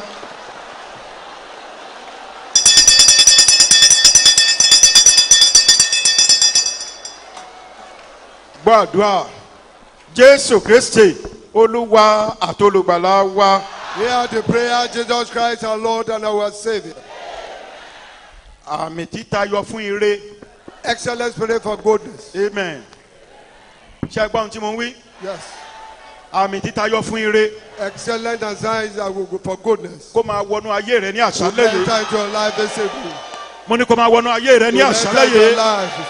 Ibikíbi táwọn ọmọ wa bá kó máa wọnú ayé wọn ní àṣálẹ́ yìí. Children will be to enter their lives. A ó gbàdúrà sí Ọlọ́run. We pray unto God. Olúwa Lord, àmì títayọ fún ire. excellent signs for goodness. Jẹ́ kó wọnú ayé mi. Let it enter my life. Kó wọnú ayé ọkọ mi. Let it enter the life of my Kó husband. wọnú ayé aya mi. Enter the life of my Kó wọnú ayé children. àwọn ọmọ tó fún mi. Enter the lives of the Àmì children. títayọ of the fún people. ire. Excellent signs for goodness. Ó yá porúkọ Jésù kìí kó gbàdúrà bẹ́ẹ̀ sí Ọlọ́run Call the báyìí. name of Jesus Christ and Orúkọ pray. Jésù Kristi ní agbára ńlá Jésù Kristi. Bàbá ayérayé Ọlọ́run mọ́lẹ̀ ọba àwọn ọba Olúwa Olúwa. Àmì títayọ fún ire.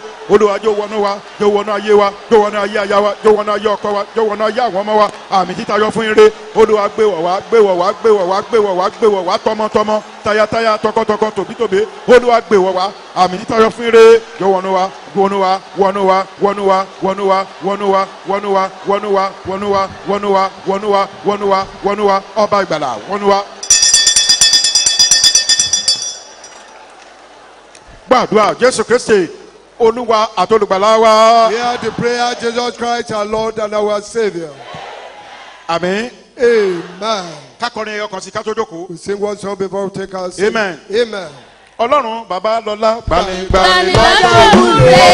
Bàbá lọ́lá. Gbanigbani lọ́jọ́ ògúnlé. Bàbá lọ́lá. Gbanigbani lọ́jọ́ ògúnlé. Lọ́jọ́ ògbóni. Gbanigbani lọ́jọ́ ògúnlé. Ọlọ́run sàlẹ̀ là ó. Gbanigbani lọ́jọ́ ògúnlé. Ọlọ́run sàlẹ̀ là ó. Ọlọ́run sàlẹ̀ là ó. Gbanigbani lọ́jọ́ ògúnlé. Lọ́jọ́ ògbóni. Gbanigbani lọ́jọ́ ògúnlé. Lọ́jọ́ ògbóni. Gbanigbani lọ́jọ́ ògúnlé. Lọ́jọ́ ògbóni. Gbanigbani lọ́jọ́ ògúnlé. Ọlọ́run bàbá lọ́lá. Gbanigbani lọ́jọ́ ògúnlé. Ọlọ́run sàlẹ̀ là ó. Gbanigbani lọ́jọ́ ògúnlé. Lọ́jọ́ ògbóni. Gbanigbani lọ́jọ́ ògúnlé. Lọ́jọ́ ògbóni. Gbanigbani lọ́jọ́ ògúnlé. Lọ́jọ́ ògbóni. Gbanigbani lọ́jọ́ ògúnlé.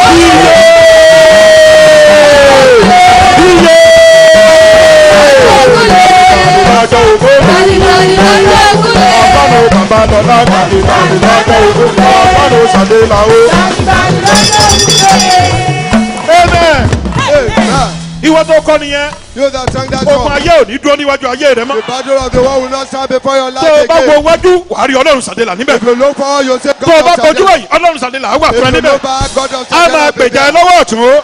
A máa gbèjà ẹ lọ́wọ́ òsì. A máa gbèjà ẹ tọmọtọmọ. A máa gbèjà ẹ tọkọtọkọ. A máa gbèjà ẹ tọyátọyá. A gbèjà ẹ lórí iṣẹ́. A gbèjà ẹ nínú ilé. A gbèjà ẹ nírìn àjò. Lórúkọ Jésù, ó ti rí bẹ́ẹ̀. Àṣẹ ti gùn ó. Ògo ni fún Ọlọ́run lókè ọ̀run o. Hallelujah. Thank you. Ẹ ṣe kó bọ̀. Ẹ jẹ́ ká jókòó. Be seated. Ẹ jẹ́ kí a jókòó. Be seated. Ṣé a ti jókòó? Are we seated Lórí ìjókòó tó wà yẹn. on your seat where you are? O ò ní pàtẹ́wọ́, o ò ní kọrin o. You will not Àbí o ò clap. ní pàtẹ́wọ́ You o. will not clap. O ò ní lùlù o. You will not drum. Wàá kàn máa sọ pé bá mi ṣe é. Do it for me. Bá mi ṣe o olùgbàlà má yọwọ́ lọ́rọ̀ mi. Bá mi ṣe é.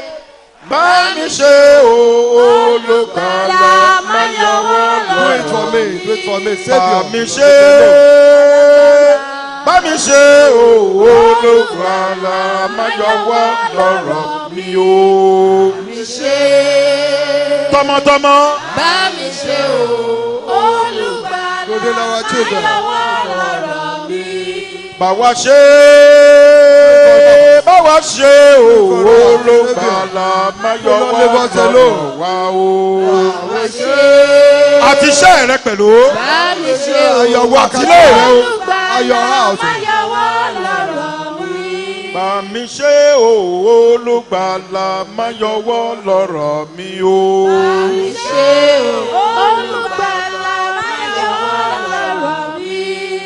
Ọlọ́run ò ní wò ẹ́ níran mọ́ láti God will àṣálẹ́. not leave you alone from this time.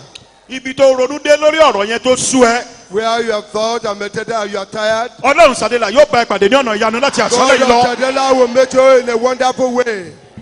A ó gbàdúrà We'll pray fún gbogbo àwọn onísọjí wa tí Ọlọ́run ti lò. for all our revivalists that God has used. Kí Ọlọ́run Sàdélà kó tún agbára wọn ṣe. That God of Shadela will renew their power. Ìpàdé olóṣù mẹ́ta tó ń bọ̀. The next quarterly meeting. Kọ́lọ́run má jà dúró ìṣẹ́jú kan nítorí ẹnikẹ́ni God wọn. of Shadela will not allow to stand for a minute because of anyone. Ó yá orúkọ Jésù lórí ìjókòó kẹ́ gbàdúrà bẹ́ẹ̀ Call sí the Ọlọ́run name of báyìí. Jesus Christ on your seat and pray. Gbogbo àwọn onísọjí tí Ọlọ́run ti lò. All our revivalists that God has used for us. Kí Ọlọ́run kó gbé agbára àtúwà wọ́n. God told them to grant them new power. Ìpàdé olóṣù mẹ́ta tó ń bọ̀ lọ́nà. The next quarterly meeting that is oncoming. Ká má ṣe dúró ìṣẹ́jú kan lórí ẹnikẹ́ni We wọn. should not stand for a minute over any one of them. Orúkọ Jésù kó gbàdúrà bẹ́ẹ̀ sí Ọlọ́run Call the báyìí. name of Jesus Christ and pray unto God. A máa fi àyè sílẹ̀ láti pe àwọn àlejò. We will leave room for altar call.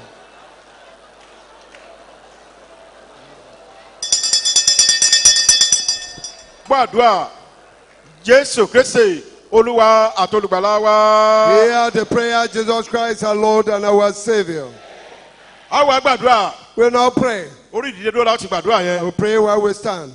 Pé gbogbo ibi tán ti wò wá ní gbogbo àgbáyé. In all places where they are watching us all over the world. Àti àwa pẹ̀lú tá ń bẹ níhìn-ín lábẹ́ ilé yìí. And we also under this roof. Àti orílẹ̀-èdè wa Nàìjíríà. And our nation, Kí Nigeria. Ọlọ́run kó rán àlàáfíà sí gbogbo wa. That God should send peace unto all of Ó yá us. porúkọ Jésù kó gbàdúrà bẹ́ẹ̀ sí Call Ọlọ́run the name báyìí. of Jesus Christ and pray like that unto God.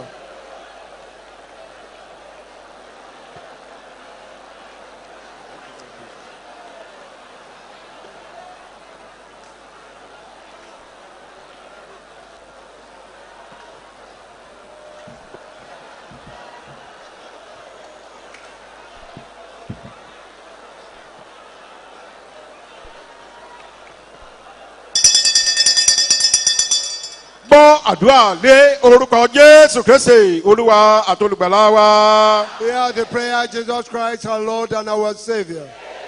Àmín ńlá ẹyọ kan. Amen. Ẹ jẹ́ ká jókòó. Be seated. Thank you.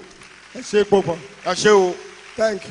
Tẹ́lẹ̀ tó ń bọ̀ aṣojú ẹ̀mí yín o. The next coming one will be your Bẹ́ẹ̀ lifetime. bá ṣe ń padà láṣálẹ̀ yìí ayọ̀ àtàlàáfíà lẹ́ ò délé ẹnìkan. When you are going back, you reach your own home, enjoy and Ẹ jẹ́ ká peace. mú ọrẹ wa jáde. Let's bring out our offerings Ká gbàdúrà ṣe and pray upon them. kí àwọn olùtọ́jú àlejò bá wa gba ọrẹ náà All kíákíá. the ushers should collect the offerings quickly.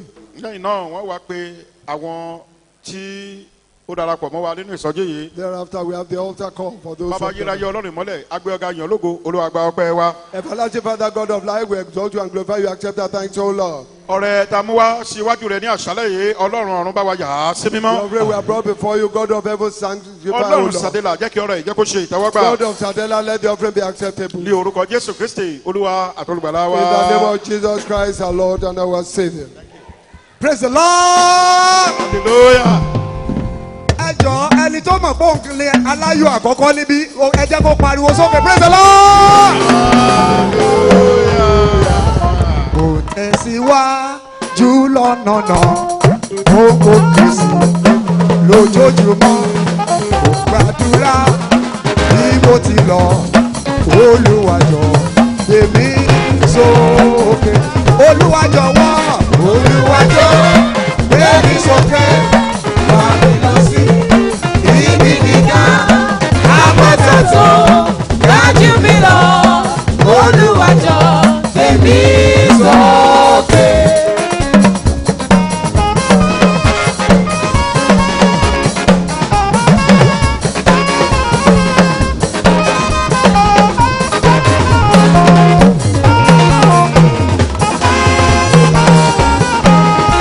Àwọn kan bẹ̀ láàrin wa wọ́n fẹ́ dára èmi máa dára lẹ́yìn àdúrà yìí ṣé wọn náà máa rárá dá wo Ọlọ́run wa ti tẹ̀rí ọ̀tá wa bá.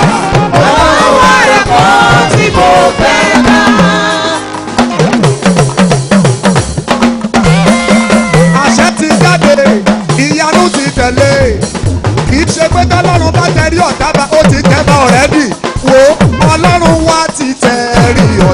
wá bá. Ọlọ́run ara kan tí kò fẹ́ dá.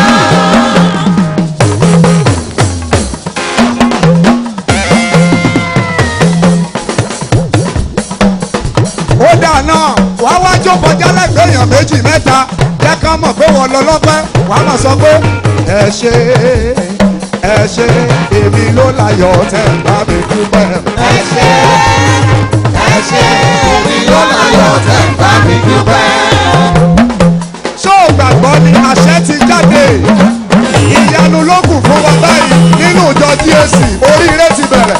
Ẹ ṣé o èmi ló láyọ̀ tẹ̀ bá mi dúpẹ́. Ẹ ṣé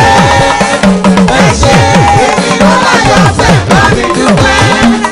Ó dà náà wà wá sọ fún gbogbo èèyàn jẹ́ káriwo rẹ kó mo ti wọ́n má dá o pariwo sókè. Ẹ wá bá mi dúpẹ́. Ẹ wá bá mi dúpẹ́. Jẹ́ ká mọ̀ pé mo lọ lọ́pẹ́ o. Everybody ẹ wá bá mi dúpẹ́. Ẹ wá bá mi Ẹ wo dúpẹ́. kò ní pẹ́ kò ní jìnnà. Ẹ wá bá mi dúpẹ́. Kò dẹ̀ ní pẹ́ kò ní jìnnà. Ẹ wá bá mi dúpẹ́. Wàá wá ṣakọ lẹ́gbẹ̀ẹ́ tó wà lẹ́gbẹ̀ẹ́. Orin tó máa kọ yẹn ló máa fi hàn kó ń ṣakọ. Á lè mọ̀ kó o ti gbèkì ẹ̀. Wàá sọ pé aláyọ̀ ni mí. Aláyọ̀ ni mí. Bóyá lẹ́mọ̀. Aláyọ̀ ni mí. Bóyá Aláyọ̀ ni mí. bóyá lẹ́mọ̀. Aláyọ̀ ni mí. Bóyá lẹ́mọ̀. Aláyọ̀ ni mí. Olóríire o. Ọ̀rẹ́ o ti rí bẹ́ẹ̀ ló ṣe pọ̀ tó.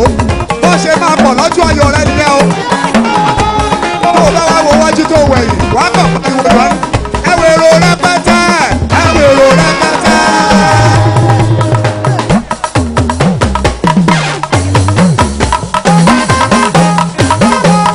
Ẹ wo èrò rẹpẹtẹ. Ẹ wo èrò rẹpẹtẹ. Lọ́jọ́ ọpẹ́ mi. Èrò rẹpẹtẹ. Lọ́jọ́ ọpẹ́ mi o. Èrò rẹpẹtẹ. Lọ́jọ́ ọpẹ́ mi o. Èrò rẹpẹtẹ. Àwọn kan bẹ láàrin wa tó bá ti dọjú ọpẹ́ yẹn láìpẹ́ tí ò pẹ́ wọ́n wá gba máì wọ́n kàn dúró síwájú ni wọ́n pariwo sókè ibi tó sì mí dé. lọ́mọ pé mo lè dé bẹ́ẹ̀ o. Oyin ológo. Oyin o. Oyin ológo. Oyin ológo. Ibi tó sì mí dé. lọ́mọ pé mo lè dé bẹ́ẹ̀ o. Oyin ológo. Àwọn kan bẹ láàrin wa tó bá ti wá sọ tán wọ́n wá fakọ sí máa wò wá ní. Ó dà náà àtìlẹ́yìn kojú má ti ní òrìlọ́. Àtìlẹ́yìn kojú bá ti ní oyin Sábà ní mo lẹ̀ bàbá dà ní mo yọ o. Àtìlẹ́yìn kojú bá ti ní oyin Olóríire o.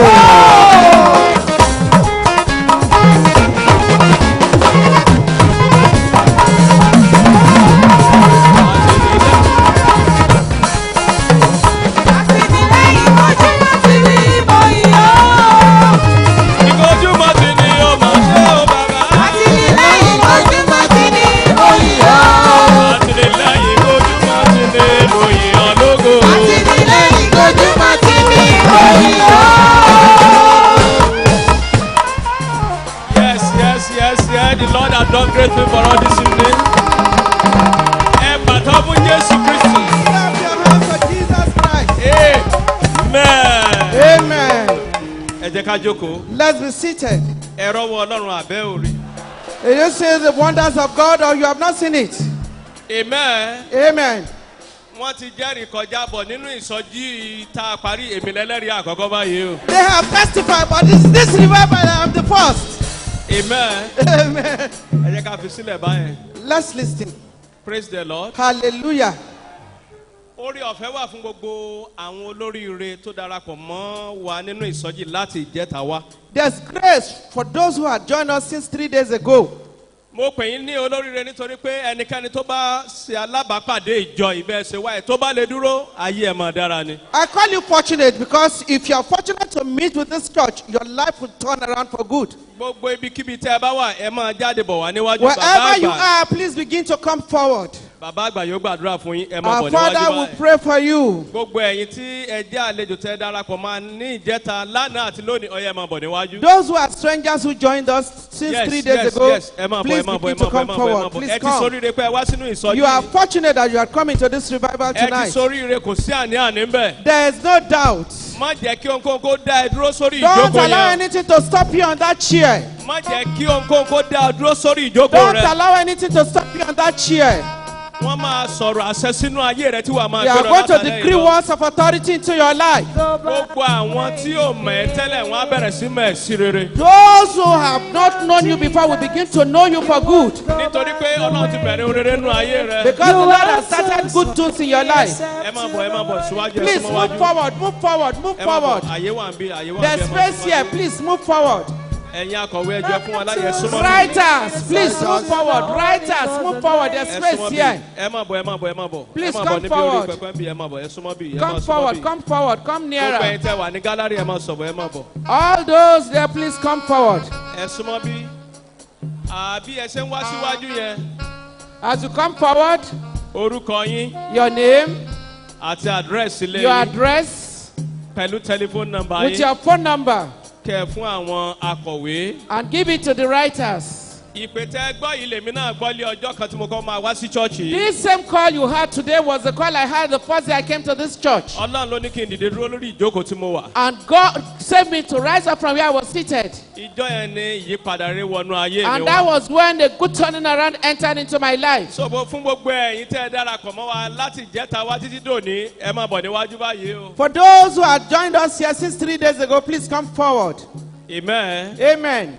orúkọ tẹ́ ẹ fi sílẹ̀ pẹ̀lú àdírẹ́sì yẹn má parọ́ sí o. Your name and your address, please don't tell lies. torí pé láti alẹ́ yìí From this night, ìṣòro gbogbo ìránṣẹ́ ọlọ́run wà a ó sì gbàdúrà lé vigil lórí. of all ministers of God, and we're going to pray on it. gbogbo ìṣòro ayé rẹ yóò sì di àwátì. Every problem in your life is going to go away. praise the lord. Hallelujah. fún àǹfààní ẹ̀yin tí ẹ tètè dé nígbà tí wọ́n ń jẹ́rìí sí agbára ọlọ́run.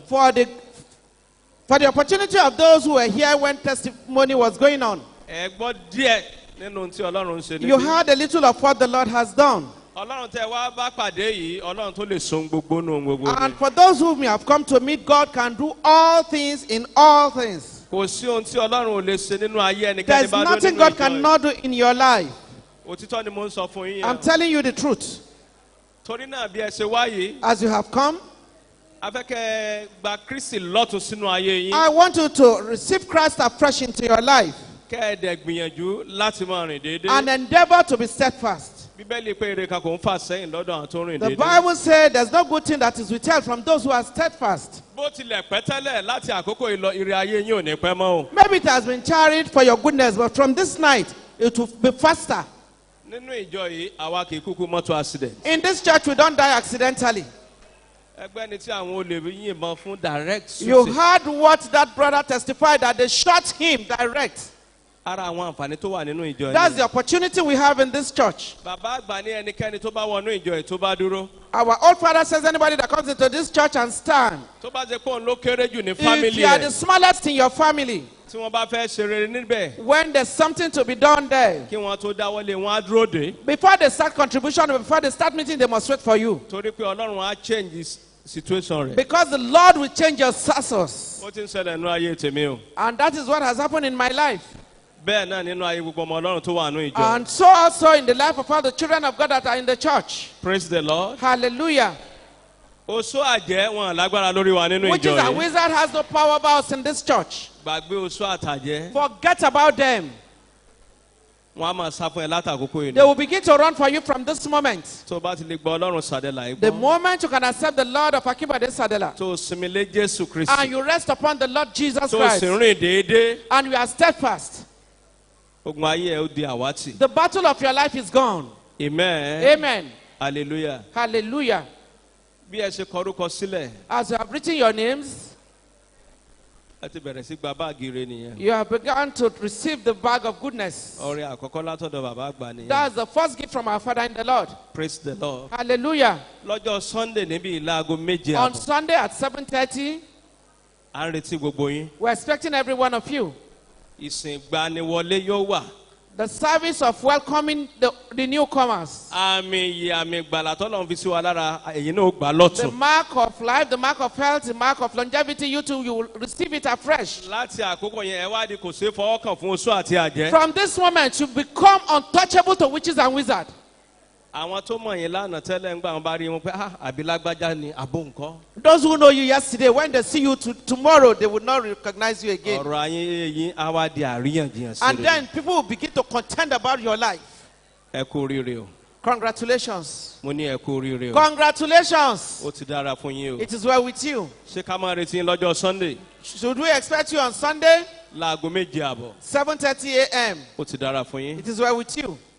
ta ni ò tí ì kọ orúkọ ń bí. If you have not written your name, please raise up your hands. ta ni ò tí ì gba báàgì. If you have not received your bag, raise up your hands. ẹ wá farabalẹ̀ fún àdúrà báyìí. Please be attentive to prayer now. ẹ pàtẹ́wọ́ fún Jésù Kristi. Clap your hands for Jesus.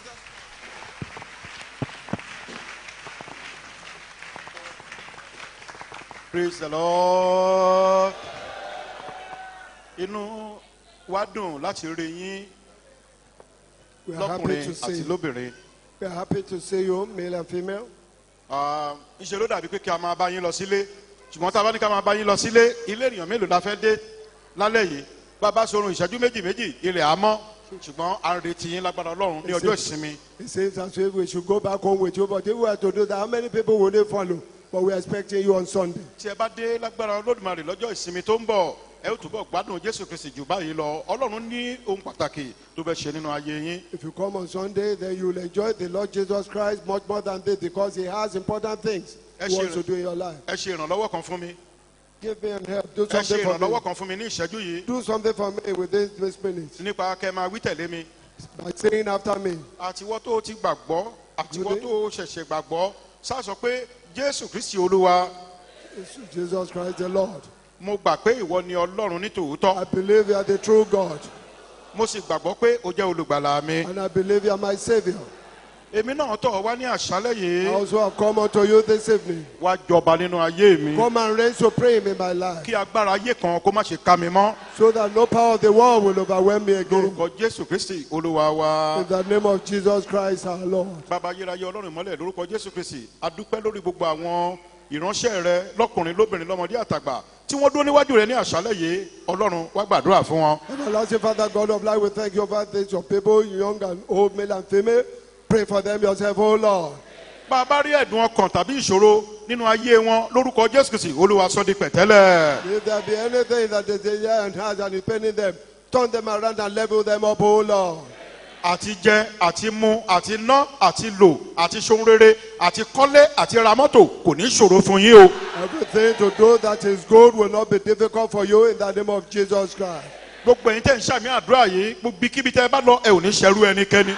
All you say amen to this prayer, wherever you go, you will not be slave to anyone in the name of Jesus Christ. Kí Jésù Kristi ọba àjíǹde àti ìyè kó máa jọba nínú ayé yín. Jesus Christ, the King of resurrection and life, will reign Lé supreme in your orúkọ life. Jésù Kristi Olúwa àtolùgbàlà wa. In the name of Jesus Christ, our Lord and our Savior. Ẹ ṣe púpọ̀. Thank you Ẹ very ó much. délé láyọ̀ àtàlàáfíà. You get home in joy Ẹ and ṣé o. peace. Thank you.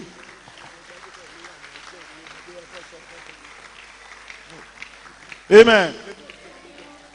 Okay. Place this. Mo rò pé our DO in Lagos State, do you have any announcement?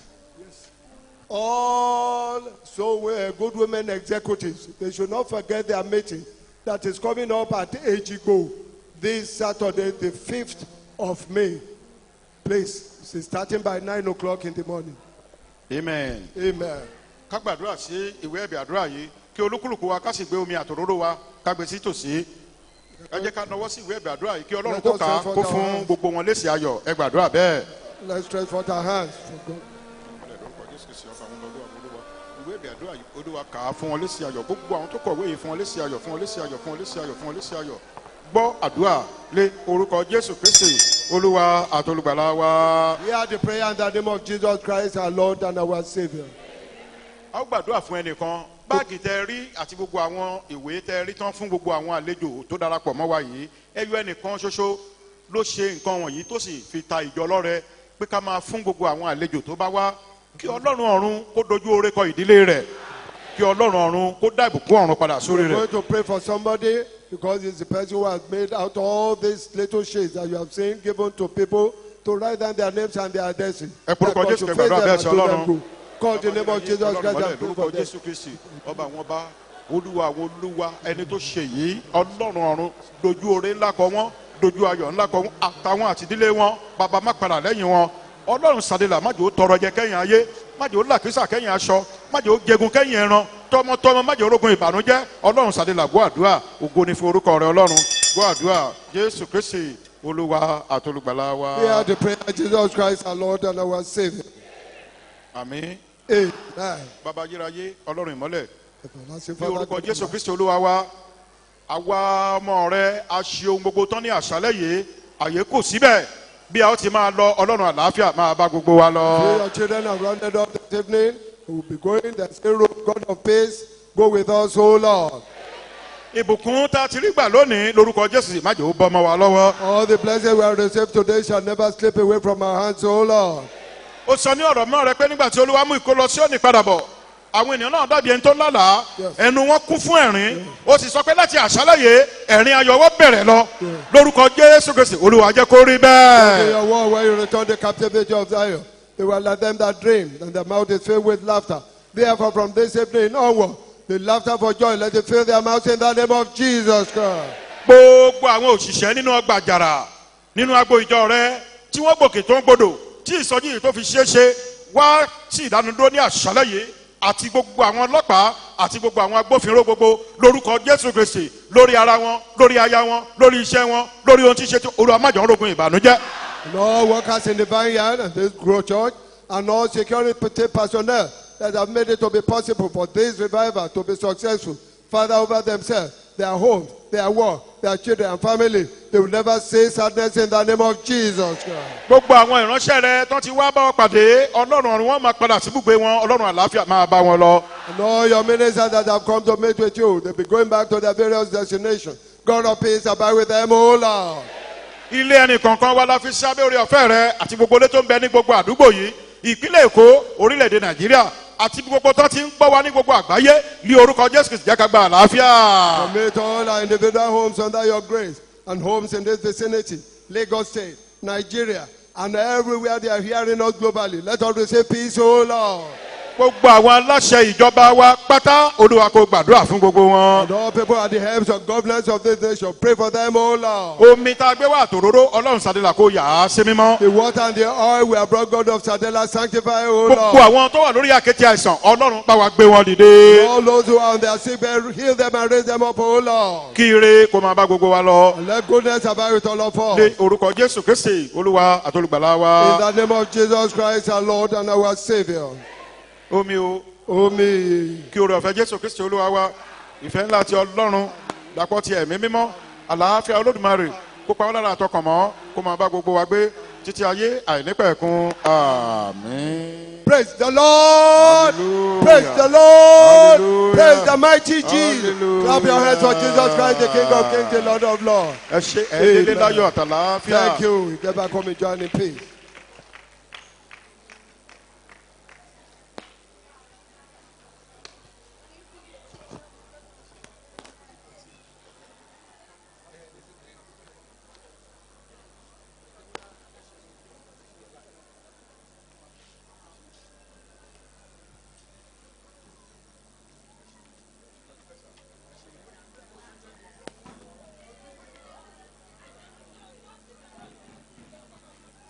ẹ ṣe o ire kó máa bá yín lọ o ayọ̀ ọlọ́run kó máa bá yín lọ o ìṣẹ́gun ọlọ́run kó máa bá yín lọ o àánú ọlọ́run kó máa bá yín lọ o iṣẹ́ ò ní dàrú mọ́ yín lọ́wọ́ ilé ò ní dàrú mọ́ yín lọ́wọ́ ohun tó tọ́ sí yín kò ní di tẹlòmíràn lórúkọ jésù ẹ ò ní sunkún lórí aya ẹ ní sunkún lórí ọkọ ẹ ní dààmú lórí ọmọ ẹ̀yin tẹ́ ń sàmì àdúrà ẹ ò ní ké fún ìbànújẹ́ ọlọ́run sàdélà kò ní padà lẹ́yìn yín ire kó máa jẹ́ ti yín ìṣẹ́gun kó máa jẹ́ ti yín àṣeyọrí kó máa bá yín gbé bí a ti lọ kọ́lọ́run kó máa bá yín lọ lórúkọ Jésù Kristi Olúwa àti Olùgbàlà wa.